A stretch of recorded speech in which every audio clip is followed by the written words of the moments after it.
নারী হত্যা, গণহত্যা কাভার করতে রাজার যা 108 জন সাংবাদিক নিহত তাদের স্মৃতির প্রতি আমি শ্রদ্ধা নিবেদন করছি। তাদের সন্তপ্ত পরিবার পরিজনের কাছে সমবেদনা। আজকে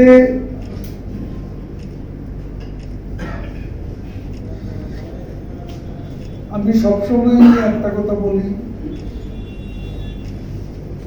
আমরা সমালোচনার বিরুদ্ধে, সমালোচনাই শুদ্ধ করতে পারি। সমালোচনা আমরাও that's a key constructive সেটা গঠনমূলক সমালোচনা হওয়া প্রয়োজন। তবে আপনাদেরকে আমি এত উপদেশ দিয়ে কোনো লাভ নেই, কারণ আপনারা হচ্ছেন রিপোর্টার্স।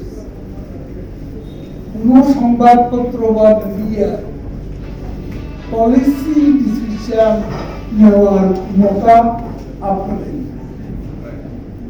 সেই স্বাধীনতা আছে মালিকরা যেটা চাইবেন আপনাকে সেভাবে রিপোর্ট করতে হবে। আপনাদের স্বাধীনতা আছে, স্বাধীনতা আপনারা চান রাষ্ট্রের কাছে, সরকারের কাছে, কিন্তু নিজেরা যেখানে কাজ করেন সেখানে কি আপনি যা চাইছেন তা লিখতে পারেন? আপনি যা দেখছেন তাকে লিখতে পারেন? সেটাই আমার বক্তব্য। একটা কথা শুধু বলবো, সাংবাদিকতার নাম সাংবাদিকের নাম লেখা নেই, পড়া নেই, সাংবাদিকতা বুঝি না, তার কাছেও এমন অনেকে এমনকি অবসরে গিয়ে দেখি সরকারি অফিসে বসে থাকে।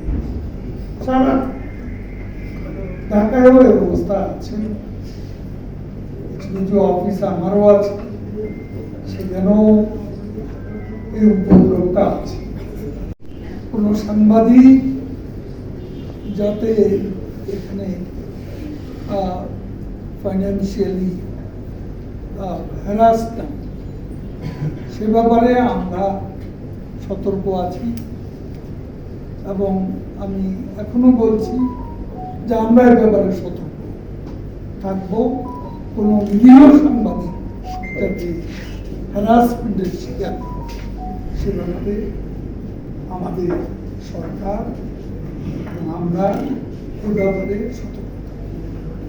আপনাদের শুভ দিনে আমারও শুভেচ্ছা।